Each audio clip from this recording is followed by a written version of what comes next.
If you're going to be jealous every time I go out, just leave, she said, before her girls' trip to Vegas with 2 guys from her gym. I said, enjoy your trip and let her go. Packed everything while she was in Vegas. My note, took your advice. She came home and called, crying. I was already on a date. Hey viewers, before we move on to the video, please make sure to subscribe to the channel and hit the like button if you want to see more stories like this.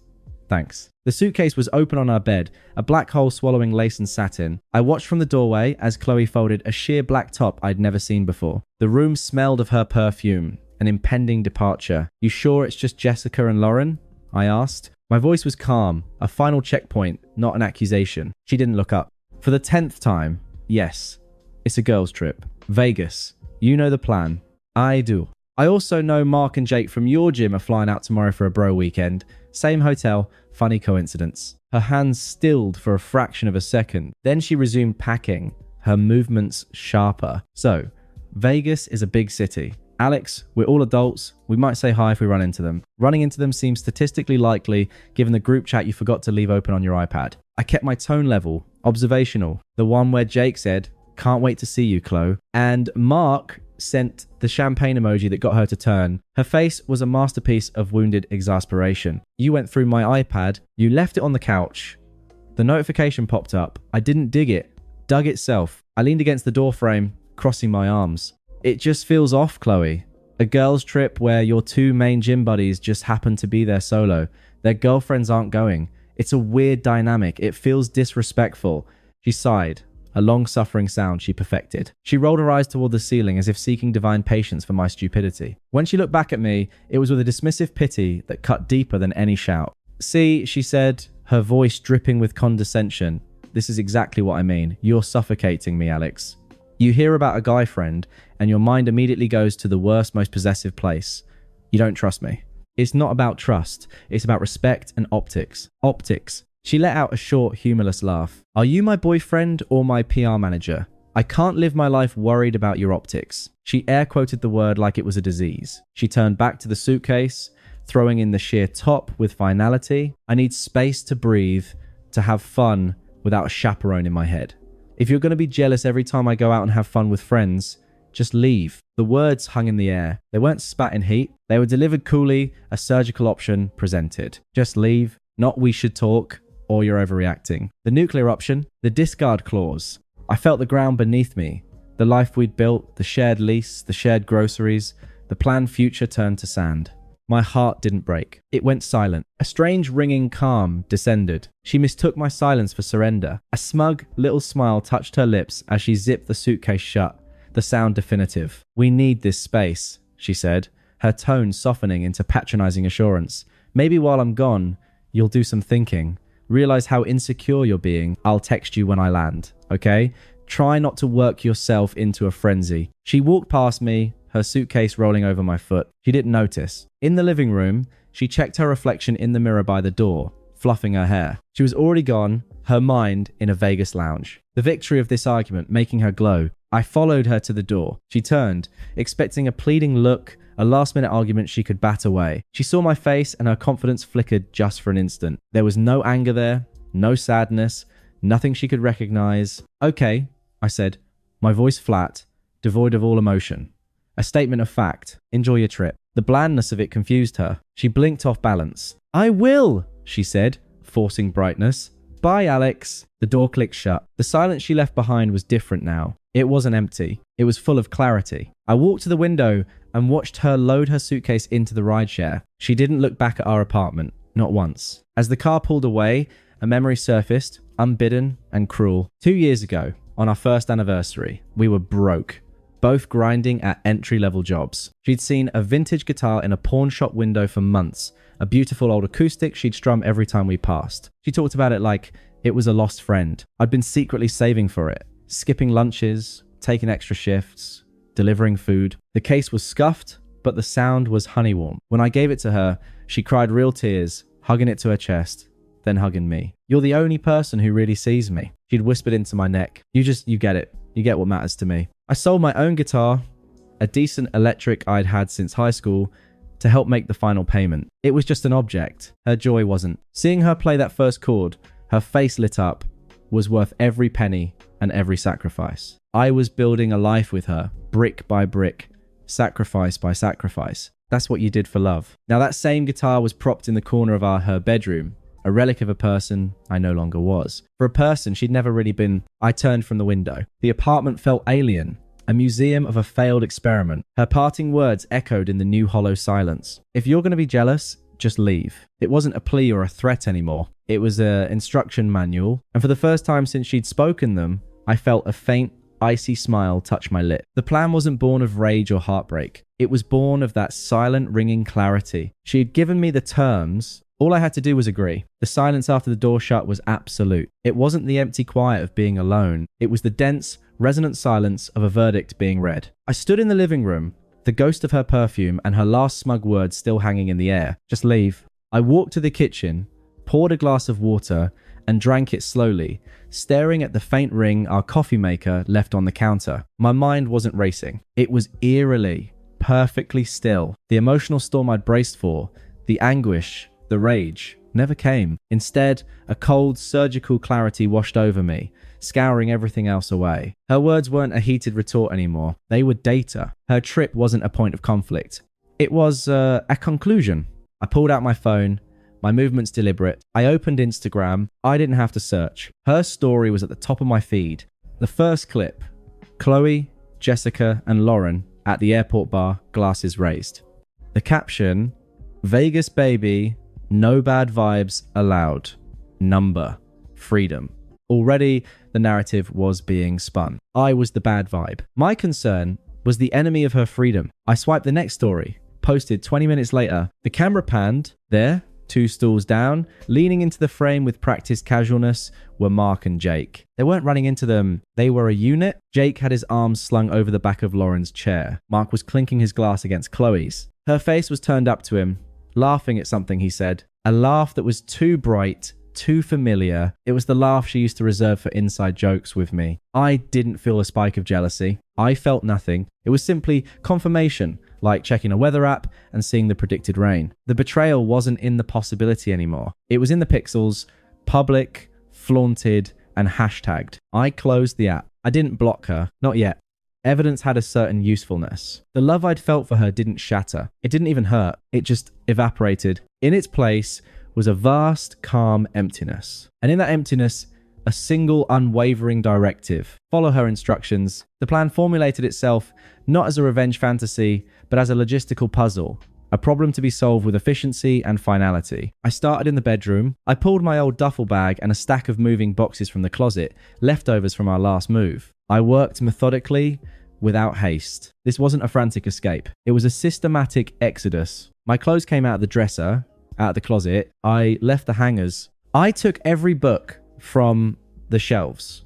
My books, the ones with my name, scribbled inside the covers from college. I took the framed photo of my parents, the small bronze sculpture my grandfather had made, the wool blanket from my childhood bed. I boxed my toolkit, my favorite chef's knife, the expensive headphones she'd always borrowed and stretched out. I moved to the living room. I unplugged the 65-inch television I'd bought on a Black Friday sale, wiping the dust from its back. I coiled the cables neatly. I took the game console, the controllers, the router, especially the router, a petty, satisfying detail. The modem followed. Let her figure out her own internet. I left the ugly vase her mother gave us. I left the garish abstract painting she bought at a flea market and insisted was investment art. I left the throw pillows she loved. I left everything that was ours, or was fundamentally hers. In the bathroom, I cleared my shelf, razor, cologne, the good moisturizer, my toothpaste. I left the half-empty bottle of her expensive shampoo, the loafer, the eyelash curler resting on the sink like a dead spider. It took hours. The sun moved across the floor. I didn't stop to eat. I didn't listen to music. The only sounds were the rustle of cardboard,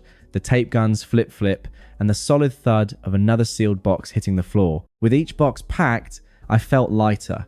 Not emotionally lighter, but literally as if I was shedding a weighted suit I've been wearing for years. This wasn't my home anymore. It was the set of a play that had ended, and I was striking the set. The final step was the spare key and the note. I placed the key on the bare kitchen counter. I took a single sheet of printer, paper, and a pen. I didn't hesitate. I wrote 2 words in my clean architectural handwriting. Took your advice. No name, no apology, no anger, just a mirrored reflection of her own statement given back to her devoid of the emotion she'd tried to weaponize. I propped it against the key. The emptiness of the apartment echoed around it. It was perfect. I called a moving company with a 2 4-hour garage. An hour later, a kid with a dolly helped me load the boxes and the TV into a storage unit. I paid for 3 months up front. Then I drove to the only place that made sense, my older brother's apartment across town. He opened the door, took one look at my face and the duffel bag in my hand, and stepped aside without a word. "Couch is yours," he said, clapping me on the shoulder. He didn't ask for details. He just handed me a beer. Sitting on his couch,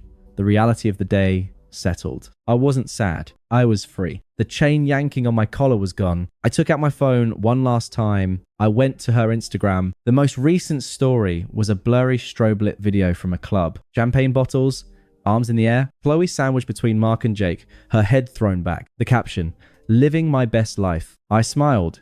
A thin, humorless stretch of the lips. I took a screenshot. Then I blocked her on Instagram, on Facebook, on every platform. Then I opened my phone settings. I blocked her number. I didn't delete it. Blocking was more final. It meant I knew she'd try, and I was preemptively refusing the attempt. I put the phone down on my brother's coffee table. It was over for me, at least. The moving was done. The vanishing act was complete. She was in Vegas living her best life, and I was gone. The next 3 days passed in a strange, peaceful limbo. I slept deeply on my brother's couch. The sleep of the emotionally exhausted. I called my job. I worked remotely as a software developer and told them I had a family emergency and would be unavailable for the rest of the week. My boss, a non-nonsense woman, simply said, "Handle it. Check in Monday." I didn't check social media. I didn't wonder what she was doing. The mental channel that had been perpetually tuned to Chloe was just static now. I went for long runs. I ate sandwiches with my brother and watched bad action movies. I felt like a patient recovering from a long illness. Weak but clear-headed, appreciating the simple absence of pain. Her return flight was scheduled for Sunday evening. I imagined it vaguely, the way you might imagine the weather in a city you'll never visit. The plane touching down, the tide track through the airport, the rideshare line. At 8:17 p.m, my phone lying face down on the coffee table buzzed, then buzzed again and again, a flurry of short, insistent vibrations. My brother looked up from his movie. "You gonna get that?" "No," I said, not moving. The buzzing stopped. A minute later, it started again. A longer, persistent vibration. A call. It went a voicemail. 30 seconds of silence. Then another call. I sighed, picked up the phone. The screen showed unknown caller. A cold, knowing calm settled over me. I accepted the call and put it on speaker, setting the phone back on the table. I muted my aunt. "Alex. Alex, are you there?" Her voice was sharp, tinged with panic and indignation. It wasn't the voice of someone who missed me. It was the voice of someone who had opened a cupboard and found it empty. "Hello? Pick up. Damn it." There was a rustling sound, a thump. The power's out. Why is the power out? And the internet is gone. "Alex, this isn't funny. Where is all my stuff? My TV? You can't just do this." A beat of silence. I could hear her breathing ragged. The voicemail beeped and the call disconnected. My brother raised an eyebrow. The plot thickens. I just shook my head. The phone buzzed again. A text from a different unknown number. Unknown. "Alex, it's me. What the hell? I come home to a dark apartment and half my things are gone. This is insane. You need to call me right now. We need to talk about this like adults." I deleted the text. Another buzz. 5 minutes later. Unknown. "Seriously, Alex, I'm worried about you. This is so extreme. Are you having a mental break? Where are you staying? We can figure this out. Just call me." The shift had begun. Anger was sliding into concerned trolling. I pictured her standing in the dark apartment, the reality of the empty space, the literal and metaphorical void starting to seep in. The TV she watched every night, gone. The router that connected her to her world, gone. The comforting, taken for granted presence of my things that filled the life she curated, gone. I went to bed. In the morning, there were 3 more missed calls from unknown callers and a new string of texts. Unknown. "Alex, please. I'm sitting on the floor and I'm just scared. Please just call me back. I made a mistake." "Okay. The trip, it was a mistake. It wasn't what you think. Mark and Jake are just friends. We all just hung out as a group." Unknown. "I'm sorry I said to leave. I was stressed about the trip. You know how I get. I didn't mean it." Unknown. "Please, baby. Just talk to me." The word baby felt like a fossil, a relic from a dead language. It sparked nothing. The final message of the morning came from a number I recognized. "Her sister Mia." Mia. Alex, what is wrong with you? Chloe is devastated. She came home to a nightmare. You can't just abandon someone like that. She needed some space to breathe, and you go full on psycho. Man up and fix this. Caller. I stared at the message. The flying monkey sent to guilt me. The narrative was already being spun to her family. Poor Chloe. Her controlling ex had a mental break and robbed her. I didn't reply. I blocked Mia's number too. The karma wasn't a dramatic explosion. It was a slow sinking realization. She wasn't being punished by a vengeful god. She was facing the natural, logical consequences of her own choices. She had told her live-in partner to leave, and he had thoroughly. She had gone on a trip flaunting her freedom with other men, and she had returned to the freedom of an empty apartment. She had wanted a life without my jealousy, without my suffocating presence. And now she had it completely. The true unraveling wasn't in her texts. It was in the silence she now had to live in. The silence where the hum of my computer used to be, the empty side of the bed, the lack of a ready-made dinner, or someone to complain to about her day, or someone whose stuff she could borrow without asking. She had mistaken the infrastructure of our shared life for the backdrop of her life. And I had quietly, calmly dismantled the infrastructure. I got up, showered, and dressed in clean clothes. I had a different kind of logistics to attend to. I opened a dating app one hadn't used in 3 years. I updated my profile with a simple recent picture my brother took of me on our run. I wasn't looking for a soulmate. I was looking for a distraction, for proof of concept, for a quiet dinner with someone who hadn't told me to leave. I swiped for a while, the mundanity of it feeling revolutionary. Within an hour, I matched with a woman named Sarah. Her profile was witty, her smile genuine. We exchanged a few messages. She was a graphic designer, liked hiking and terrible sci-fi movies. The conversation was easy, light. There were no landmines, no subtext, no history. Me, I know it's last minute, but any interest in grabbing a drink tonight? I could use a break from my own thoughts. Sarah, honestly same. 8 p.m. at The Alchemist. They have a great patio. I agreed. It felt surreal. 48 hours ago, my life had been a closed loop around Chloe. Now, I was arranging a date with a stranger, and the only thing I felt was a mild, pleasant curiosity. As I got ready that evening, my phone buzzed once more. Another unknown number, another voicemail. I played it while buttoning my shirt. Her voice was thick with tears this time. The performance more polished, more desperate. Alex, it's me. I'm so sorry for everything. The trip was stupid. I was stupid. I came home and you were just gone. You really left. I can't eat. I can't sleep. Please, I'll do anything. Just come home. We can fix this. I love you. Please, just call me back. Please. The I love you was the final hollow flourish, a tool she'd used to win arguments before. It landed with the weight of a feather. I deleted the voicemail. I finished getting ready. I looked in the mirror. My eyes were clear. There was no grief in them. No anger.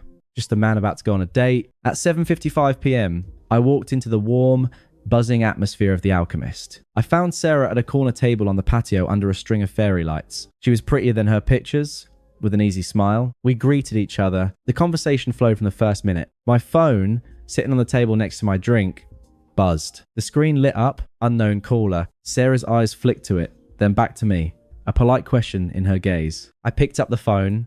My movements calm. I hit the side button, silence in it. I turned the screen face down on the wooden table with a soft, definitive tap. I looked back at Sarah. My apology genuine, but unrelated to the call. Sorry about that. Where were we? You were saying the sequel is actually better than the original, which is a take I absolutely need to hear defended. She laughed and we dove back in. The phone buzzed once more, a feeble vibration against the wood. I didn't flinch. I didn't look. I was already gone. The date with Sarah was a revelation in its normally. There was no heavy baggage exchanged, no covert tests, no analyzing every word for hidden meaning. We talked about movies, our respective creative but messy professions, and our mutual hatred of cilantro. It was light, engaging, and profoundly peaceful. When I walked her to her car and we shared a brief, promising goodnight kiss, I felt a flicker of something I hadn't in years. Uncomplicated anticipation. The buzz of my phone as I got into my own car was an insect against a window pane. Annoying, irrelevant. I drove back to my brother's place, the city lights blurring past. I didn't check the notifications until I was slumped on the couch. The screen showed a cascade of attempts, a digital monument to her rising panic, texts from various unknown numbers. Unknown. 10:03 p.m. I saw you were online. You're ignoring me after everything. How can you be so cold? Unknown. 10:15 p.m. I'm not eating. I can't. The apartment is so empty. I keep thinking I hear you in the other room. This is cruel, Alex. You're punishing me and it's not fair. Unknown, 10:47 p.m. I called the power company. They said the account in your name was cancelled. I had to pay a $150 reconnection fee and the internet. Really? That's so petty. Unknown, 11:22 p.m. Jessica says, she saw you on Heartlink. You're on dating APS. Are you serious? We're still together. You can't do this. Unknown, 11:59 p.m. I'm sorry I looked. Please just talk to me. I'll get off the phone if you just answer once. Tell me what you want me to do. Voicemail transcribed from 12:17 a.m. Her voice was slurred, thick with wine and self-pity. Hey, it's me again, I guess. I'm just sitting here in the dark. I plugged in a lamp. It's so quiet. I never realized how much noise you made. Typing, cooking, breathing. A wet sniffle. I miss it. I miss you. The trip, it was nothing. Mark is an idiot. Jake tried to kiss me and I pushed him away. I swear, I told him I had a boyfriend. I said I had you. I was stupid and trying to feel young, and you were just there being stable, and I took it for granted. God, I took it for so granted. Call me back, please. I'm begging you. The performance was almost impressive in its art. Indignation, negotiation, victimhood, and finally a version of confession crafted to elicit forgiveness. The line about Jake trying to kiss her was a new, desperate twist. Whether it was true or not was irrelevant. It was a tool. I didn't respond. I plugged my phone into charge and went to sleep. Her unraveling was not my emergency. The next morning, the attempt took a sharper, more strategic turn. Text from Mia, a new number. Mia, Alex. It's Mia. Chloe is staying with me. She's a wreck. Whatever you're trying to prove, you've proved it. You've hurt her enough. Now, be a decent human being and meet her to talk. She deserves closure at least. I stared at the message. The audacity of her demanding I provide closure after she'd issued the eviction notice was almost amusing. I typed a single sentence. My first and only response to any of them. Me. She has all the closure she gave me. The conversation is over. I sent it, then blocked that number too. The backlash was immediate. A new number exploding with fury. Chloe mask fully off. Unknown, likely, Chloe. Fine. You want to be a heartless prick? Fine. You were never enough anyway. You think I wanted to settle for a boring, predictable life with you? Mark has a BMW. Jake owns his own condo. What do you have? A storage unit and your brother's couch. You did me a favor by leaving. You're a coward who couldn't even fight for me. I read it. A faint cold smile touching my lips. There it was. The true currency, the BMW, the condo, the valuation. I'd failed. This was the bedrock beneath all the jealousy accusations. I took a screenshot, not out of anger, but for the same reason a geologist takes a core sample to examine the strata of hypocrisy. The text stopped for a few hours. The silence was more telling than the noise. She played her final ugly card, and it had yielded nothing but digital silence. I spent the day applying for apartments, the concrete act of building a new future, a potent antidote to her chaotic past. That evening, as I was making a grocery list with my brother, my phone rang. It was my mother. "Hi, honey," she said, her voice hesitant. "I just got a very strange call from a very upset young woman named Chloe." I closed my eyes. She'd called my mother. The boundary violation was breathtaking. "What did she say, Mum?" She was crying. "Said you'd abandoned her, taken things, left her in financial trouble. She said you were having a mental crisis and that the family needed to intervene." She sounded desperate, Alex, and not entirely truthful. What's going on? I felt a surge of protective anger. Not for me, but for my mother being dragged into this. I gave her the abbreviated factual version. She told me to leave if I had a problem with her going to Vegas with 2 other men. I had a problem, so I left. That's it. She's facing the consequences of her own words and choices. Please block her number. My mother, bless her, was silent for a moment. Then she said, "Well, that's that then. I'll make your father's famous pot roast this weekend. Bring a friend if you'd like." The message was clear. We believe you. Your life is yours. It was the only reinforcement I needed. The final attempt came on Friday night. A call from a number with our old area code. I answered silent. "Alex." It was her, but her voice was small, hollowed out. All the drama was gone, burned away. What was left sounded like defeat. I got your note. Took your advice. She let out a shaky breath. That's all. After 3 years, it was all that was required. I said, my voice calm. It was the first time I'd spoken to her since. Enjoy your trip. I'm losing my apartment, she whispered. I can't afford the lease alone. My credit's not good enough to qualify. I have to be out in 2 weeks. I said nothing. The silence stretched. Aren't you going to say anything? She pleaded, a spark of her old irritation flashing. Aren't you sorry? Even a little? That was the question she'd been working toward. The demand for emotional participation in her downfall. The need for me to feel bad so she could feel absolved. No, I said, the word clean and simple as a stone. A choked sound came from her end. Not quite a sob. The sound of a final door shutting. Who are you? She asked. Not in anger, but in genuine, bewildered horror. The guy who took your advice, I said. Goodbye, Chloe. I hung up. I didn't block the number. She wouldn't call again. 2 weeks later, Sarah and I were at Sunday brunch. We'd been out 3 times. It was easy. It was fun. I'd signed a lease on a sunny 1-bedroom with a view of the park, moving in the following week. My life was a blank page, and I was enjoying the process of sketching it in. We were at the Green Fig, a popular spot known for its waffles and long waits. We'd gotten lucky with a patio table. Sarah was in the middle of a story about a disastrous client meeting, using a fork to dramatize, and I was laughing genuinely when I felt the shift in the atmosphere. A shadow fell over our table. I looked up. Chloe stood there. She looked diminished, not ragged, but faded. Her hair was pulled back in a careless ponytail. She wore yesterday's jeans and a hoodie. Her eyes were fixed on me, wide and red-rimmed, burning with a toxic mix of desperation and fury. She ignored Sarah completely. Alex, her voice was flat, a demand. Sarah's story died on her lips. She looked from Chloe to me, her expression politely curious. Chloe, I said, nodding. My voice was the same one I'd use if I'd spotted an acquaintance across the room. I turned to Sarah. Sarah, this is Chloe. Chloe, Sarah. The polite, normal introduction was a psychological grenade. Chloe flinched. Her eyes finally flicked to Sarah, taking in her easy smile, her hand resting casually near mine on the table. She saw the shared mimosa cough, the comfortable silence we'd just been occupying. We need to talk, Chloe said, her gaze snapping back to me. Now. It's important. We've said everything that needs to be said, I replied, picking up my coffee. I took a sip. It was still hot. You left me with nothing, she hissed, the volume rising. A few people at nearby tables glanced over. You ghosted me, you stole from me, you ruined my life. I have to move back in with my mom. Do you understand that?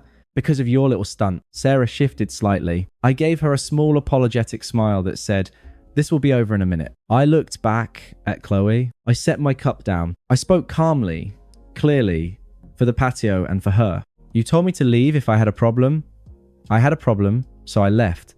I took what was mine. I left what was yours.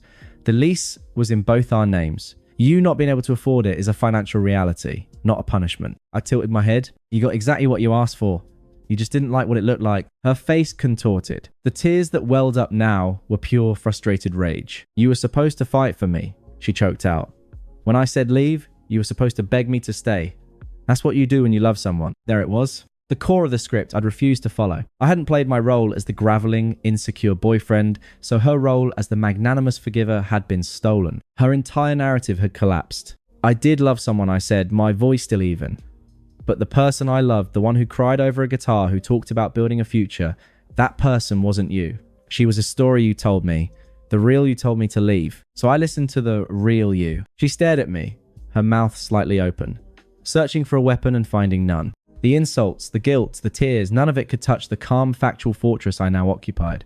Her eyes darted to Sarah again, who was watching with a detached, almost analytical interest, then back to my face, searching for a crack of pain, of lingering care. She found nothing, only a polite, implacable indifference. The fight drained out of her shoulders. The public spectacle was curdling around her, and she was the only one standing in it. I was just a man at brunch, being harassed by his unstable acts. So that's it, she whispered, the last ember of hope dying. That's it, I confirmed. I picked up the menu, though I knew it by heart. I turned to Sarah. My voice warmed, returning to our world. Sorry about that. As I was saying, the salted caramel waffle is legendary, but it's a commitment. The berries might be a smarter play.